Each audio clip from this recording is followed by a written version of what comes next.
Hi friends, எல்லாருக்கும் வணக்கம். டிஎன்பிசிலேருந்து ஒரு பிக்கெஸ்ட் அப்டேட், எல்லாரும் எதிர்பார்த்த ஒரு அப்டேட் தான். என்ன அப்படின்னு பார்த்தீங்கன்னா, டிஎன்பிசி குரூப் 4ஓட ரிசல்ட் அனௌன்ஸ்மெண்ட்டை பற்றி தான் இதில் பார்க்கக்கூடியது. ரிசல்ட் எப்படி பார்க்கறதுன்றத பற்றி தான் நம்ம இந்த வீடியோ பதிவில் பார்க்க போகிறோம். கீழே நான் டிஸ்கிரிப்ஷனில் லிங்க் தரேன். அந்த லிங்கை கிளிக் பண்ணுங்க, டைரெக்டாக உங்களுக்கு இந்த இடத்துக்கு பார்க்கக்கூடியதாக இருக்கும். இதில் உங்களோட ரிஜிஸ்ட்ரேஷன் நம்பர் போட்டுட்டு கீழே டேட் ஆஃப் பர்த் கொடுத்துருங்க. டேட் ஆஃப் பர்த் கொடுத்து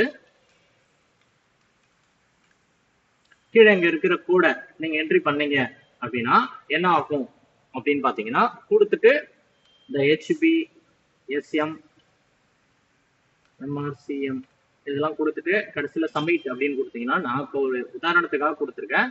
நீங்க சப்மிட் கொடுத்தீங்கன்னா உங்களோட ரேங்க்கு மற்ற லிஸ்ட் எல்லாமே காட்டக்கூடியதாக இருக்கும். Thank you to all.